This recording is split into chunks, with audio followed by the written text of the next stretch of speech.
Yo, yo, yo. What's going on, man? Miss you guys, man. It's your boy Grand Finale.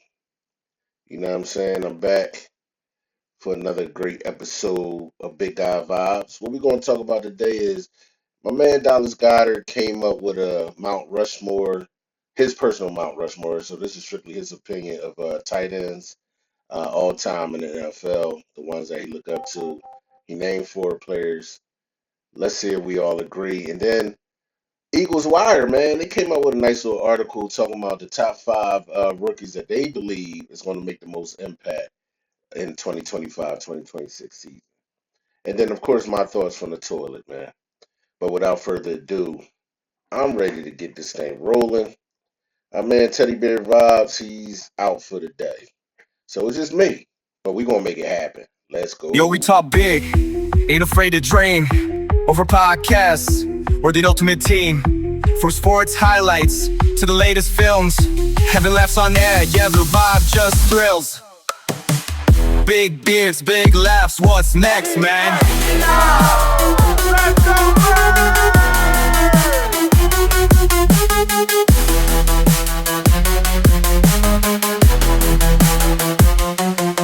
Big guy vibes, we lift you high in this crazy world. We're the reason why. Laughs and beats, it's a good time here. Press play now, let's make it clear. Melodic interlude. All right, man. We are back.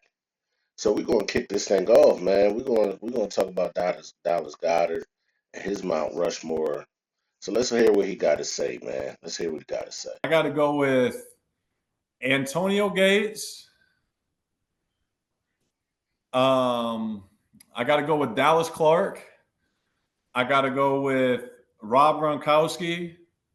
And then my last one, it's just, you couldn't leave him out. He's not done yet. The other three are done, but Travis Kelce. The thing. All right, so what y'all think about that, man? I kind of like I like his list a little bit. Um, I like the young bull, but he had a very, very short career, but he could have been very dominant. Kellen Winslow Jr. Unfortunately, he had a very, very short career. But it's a couple of guys, man. I'm not one of those people who big on tight ends like that, so I can't really dive too deep into the conversation. But I definitely think Kellen Winslow Jr. could have turned out to be somebody that's great. Um, we had a guy by the name of Jackson back in the day for the Eagles. He was pretty tough, you know what I mean? Um, Zach Ertz is pretty tough, but I'm a little biased because they're Eagles guys, you know what I mean? But outside the Eagles, like I said, Kellen Winslow Jr. could have been tough. I'm trying to think who else. I can't really remember too many guys that outside the Eagles. To be honest with you, but that's what he got to say. You know what I mean? That's not my personal opinion, but that's just what my man Dallas Goddard had to say. Y'all chime in though. Let me know what y'all think. I'm in agreement with a couple of those guys, especially Antonio Gates. He was definitely tough. Um, Ron, you got to give Ron Gronkowski. Yeah, he's definitely up there as well. So I kind of agree with his list.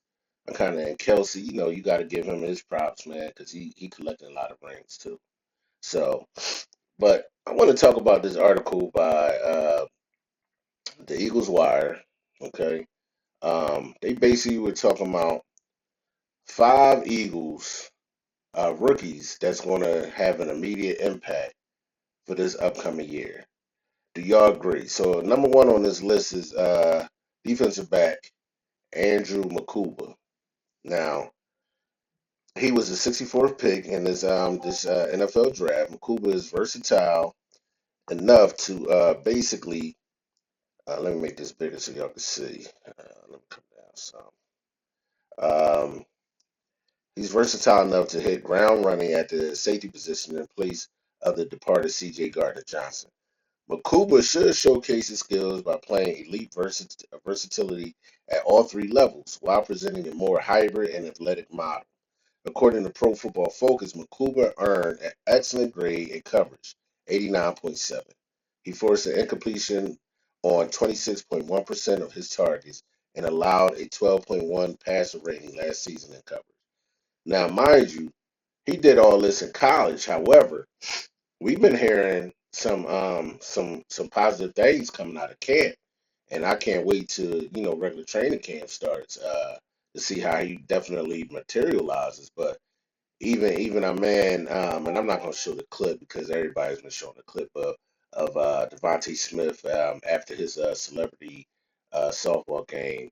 He basically was saying, "Hey, the young boy, the rookie from Texas, he was pretty tough, and he kind of stood out to him." So I don't know, man. I like Sidney Brown because of his small sample size of things from since he's been with the Eagles. He's shown flashes of being a playmaker. He young had a couple of picks. He had a pick six. He's a heavy hitter. You know what I mean? And I'm kind of rooting for Sydney, but I always want to see our young guys get in there and be competitive. So let's move on though. His number two guy was right here, outside linebacker. Hold on, let me go back. Uh, Number two guy was an outside linebacker and Jahad Campbell. So we already know Jihad is going to bring it. Okay, so with Jihad, what I mean? What they saying about him is that he was the 31st pick in the draft, which we already know, participating with the team in August when he's cleared to return from shoulder surgery, and he will start off playing the inside linebacker position. Campbell has been lauded for his pass rush prowess, but his ability at linebacker and his penchant for bringing the ball carrier down are the most exciting aspects of his game. Pro Football Focus said Campbell amassed a 5.9% missed tackle rate, totaling 30 coverage stops. So that's pretty good, man. That's pretty good. I'm excited about Campbell as well. Um, he's definitely going to offer us some versatility. I look at him as another. Hopefully, he turns out to be another Zach Bond. You know what I mean? With being versatile and able to come in and offer impact right away. So I'm looking forward to it, man. I'm excited about these rookies, man. But now, of course, the Vanilla Gorilla, defensive tackle Ty Robinson, he's number three on the list. A physical, and remember, this list is from the Eagles Wire. This is the guys who they felt as though were guys that's going to step up and do their thing. So let's always keep that in mind. This is not grand finale's personal list. This is definitely coming from my guys at the Eagles Wire. Shout out to them for this great talking points here. I mean, 'cause I think it's pretty interesting. Everybody has their own opinion, but I'm kind of in agreement, with the list so far. So, Ty Robinson, a physical specimen with a high motor. Robinson will complement Jalen Carter, Jordan Davis, and Moro Jomo on the interior. Robinson's 15 tackles for loss in 2024 were the most by a Nebraska player since Ndamukong in 2009. And he ran the fastest 40-yard dash among defensive tackles, 4.83 seconds, at the 2025 NFL Scouting Combine. Now, who was this big ass bull running at them at 4.83? He ran a 4.840 defensive tackle. How big is he? What they say? He's about 6'6". Man, this dude is a monster, man. So he has a high upside. I might even move him into the number one spot. You know what I mean? I'm just projecting right now, but hopefully he does good. Now, somebody who kind of surprised me that's in this top five is cornerback Matt McWilliams. Now, I haven't heard much about Matt McWilliams throughout camp just yet, but apparently he's looking good enough to make Eagles Wire lists. And I do trust the Eagles Wire. You know what I mean? So what it says here is that McCoolman and McWilliams give Philadelphia's defensive coordinator plenty of options with several Swiss Army knives at his disposal. According to PFF, McWilliams allowed just 21 catches for 133 yards on 38 throws into his coverage radius last season. Man, there is no selling for this kid. You know what I mean? He has enormous upside. However, this is college football. We talking about. We in pros now. How will his skill set translate to the pros? I don't know. Hopefully, he'll turn out to be pretty good, and maybe we can move him around like a Swiss Army knife. Hopefully, when we want to move Cooper DeJean around, he can slide into that slot and be just as effective. So I'm hoping that we're coming away with some great under the radar picks, and Mac McWilliams definitely made the list. And if you notice, this whole list, starting from number one, is all defensive players. No, no offensive players have made this list. So it's all defensive guys who's going to make an impact this year, according to Eagles Wire. Last but not least, we're going to look at Smile Munden Jr. So he's number five. So Munden logged first team reps during the all-season program.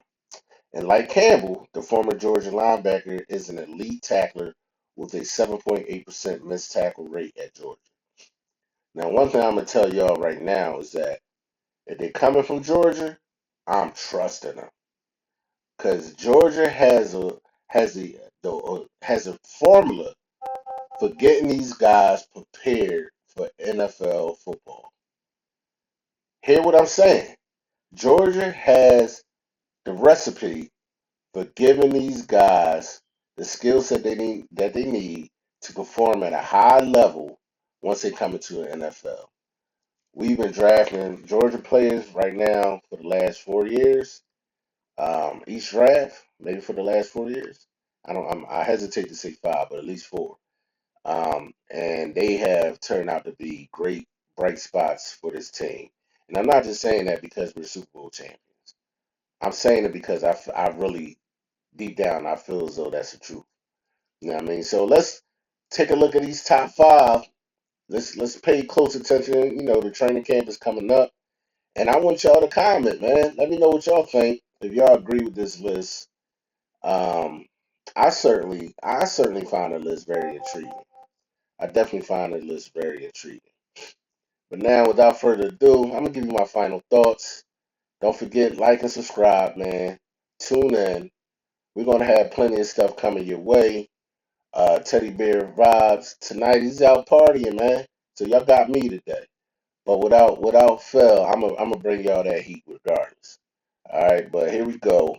You already know.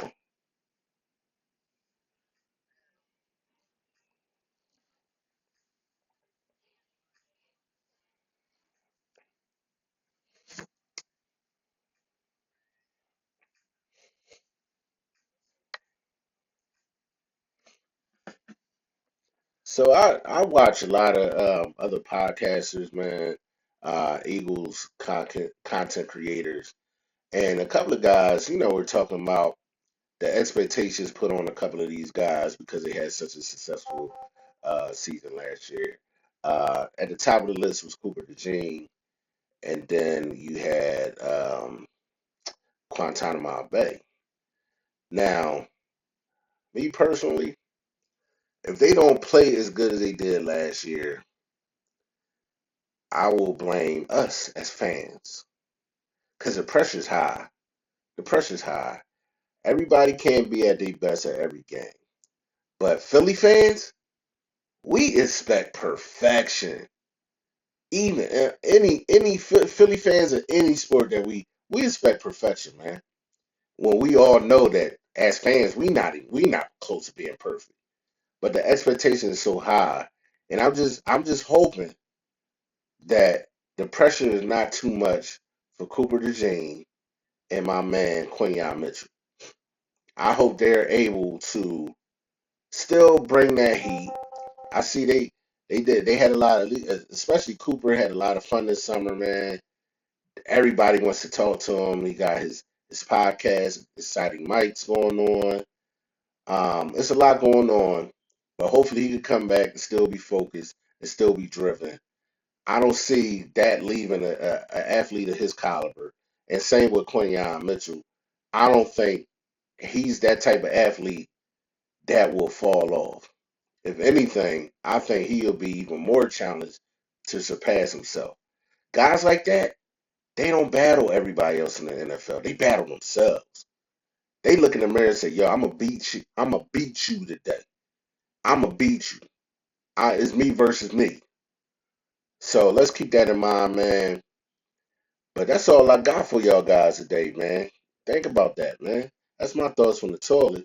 But y'all think about that. Are we as fans putting too much pressure on Cooper DeJean and Quinyon Mitchell? And if they don't have the success that they had last year, will we turn our backs on them or will we still be big time fans? I question that. So this question for us fans, man. Because that's all I am at the end of the day. I'm just a fan. You know what I mean? I just want to know. I just want to know what y'all think, how y'all feel. You know what I mean? But shoot me some comments, man. Give me some thumbs up. It helps the channel. Like and subscribe, man. We want to hear from you guys. We interact with everybody who sends us messages, sends us love. Shout out to our sponsors, Blue Jones. Keep doing what you do, good brother, man. Great author, playwright. He does it all, man. He does it all. And also, we want to get a shout out to Exceptional Tours. Keep blessing the community in the tri-state area, man. Keep it going. I love to see the growth, and let's keep it going, man. But that's all I got for you guys today. Peace.